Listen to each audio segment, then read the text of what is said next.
আসসালামু আলাইকুম এভরিওয়ান। অনেক দিনের ইচ্ছা ছিল এভাবে করে একদিন পিঠা পিকনিক করব, তাই আমাদের ইচ্ছাটা আজকে পূরণ করলাম। সব কলিগরা মিলে একটা করে পিঠার আইটেম করে নিয়ে আসছিলাম আর সবাই মিলে চলে গেছিলাম চিড়িয়াখানা। তো আমরা সবাই এক এক করে পরিবেশন করছিলাম। এইখানে অনেক রকমের পিঠা ছিল, পাটিসাপটা, দুধ পুলি, ঝাল পুলি, বুটের হালুয়া, গাজরের হালুয়া, ছিল বিরিয়ানি আর খিচুড়ি।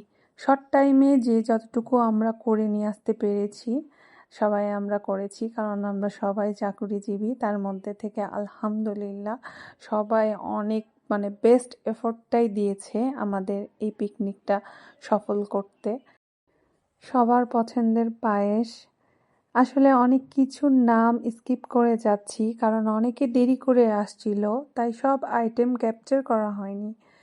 সব খাবারই অনেক মজার ছিল, আমরা সবাই অনেক এনজয় করেছি। আমি কেক নিয়ে গেছিলাম কারণ আমার মোমো বানানোর কথা ছিল, কিন্তু আমি শিখছিলাম তাই আর করা হয়নি। ভাবলাম কেকটাই বেস্ট হবে, আর কেক ছাড়া যে কোনো প্রোগ্রাম অসম্পূর্ণ লাগে আমার কাছে। আলহামদুলিল্লাহ অনেক সুন্দর আয়োজন ছিল আমাদের। আসলে আমরা সবাই এমন একটা বয়সের মধ্যে আছি, সবাই কিন্তু ফ্রেন্ড সার্কেল থেকে দূরে, তাই কলিগদের নিয়ে একটা সার্কেল তৈরি করেছি।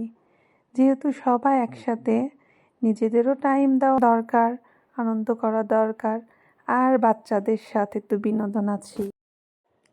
যেহেতু আমাদের প্রোগ্রামটা দুপুরে, তাই 3 জন ভাতের আইটেম করে নিয়ে আসছিল। আমরা সবাই পিঠা খাওয়ার পর খিচুড়ি বিরিয়ানি অল্প অল্প করে সবাই ট্রাই করলাম। খিচুড়িটা এত টেস্টি ছিল, সাথে ছিল ডিম ভাজা, আচার। বাচ্চাদের বোরিং না লাগে তাই ওদের জন্য আমরা খেলা রেখেছিলাম। বাচ্চাদের জন্য আমরা বড় বাচ্চাদের জন্য আমরা ইন আউট গেম রেখেছিলাম, আর ছোট বাচ্চাদের জন্য দৌড়। তারপর আমরা ম্যাডামরা সবাই মিলে বালিশ খেলা খেলবো, কিন্তু বালিশ না থাকায় টিস্যু প্যাকেটকে বালিশ বানায় খেললাম আর কি।